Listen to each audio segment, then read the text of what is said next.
আমরা কি মনে করি, এটা আমি আরো ভালো হতো যদি ক্যাপ্টেন, কোচ, ওদের রিপোর্টগুলা, কোচের রিপোর্টটা পেতাম, টিম ম্যানেজমেন্টের রিপোর্টটা পেতাম, ক্যাপ্টেনের সাথে কথা বলতাম, তাহলে আপনাদেরকে আরো স্পেসিফিক বলতে পারতাম। তবে কেন কোনটা হয়েছে এই উত্তর না দিতে পারলেও, যেটা বললো না, আমাদের এক্সপেকটেশন মিট করেছি কিনা, না কি জানি প্রশ্নটা ছিল, সন্তুষ্ট কিনা। হ্যাঁ, এইটা বলতে পারবো, এটা দেওয়া সম্ভব, এটা দেওয়া সম্ভব।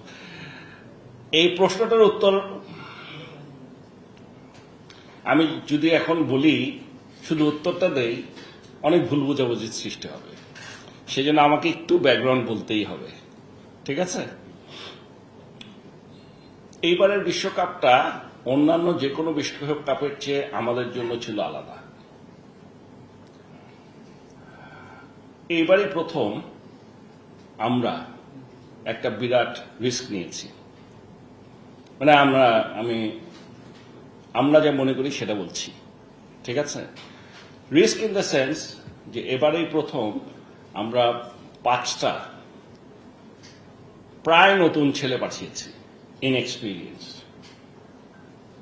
আর বোলিং, ফাস্ট বোলার ছাড়া, বোলিং ছাড়া 2জন, মানে 4জন ব্যাটসম্যান বা অলরাউন্ডার পাঠিয়েছি যারা নাকি ফুললি এক্সপিরিয়েন্স, ঠিক আছে? মানে আমি একদম স্পেসিফিক যদি বলি, তানজিদ তামিম, তানজিম সাকিব,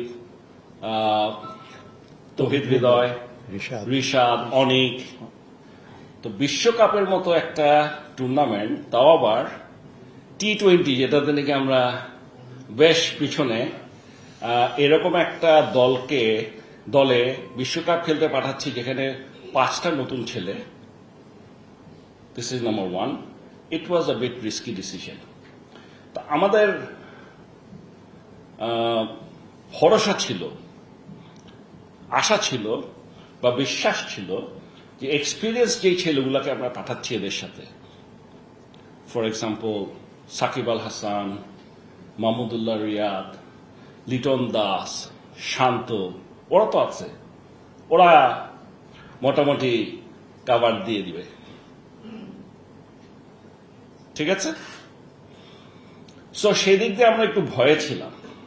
কারণ আরেকটা ভয় হলো যে গ্রুপে পড়েছিলাম, যে গ্রুপটাতে পড়েছিলাম, ওখানে 2টো দল ছিল যে দুটাই নাকি অত্যন্ত শক্তিশালী। একটার সাথে তো মানে আমরা ভেবেছিলাম আমরা হয়তো ফাইটই করতে পারবো না, সাউথ আফ্রিকা। আর শ্রীলঙ্কার সাথে it will be very tough, 50-50, হেরেও যেতে পারি, জিততেও পারি। এটা হলো আমাদের ধারণা ছিল।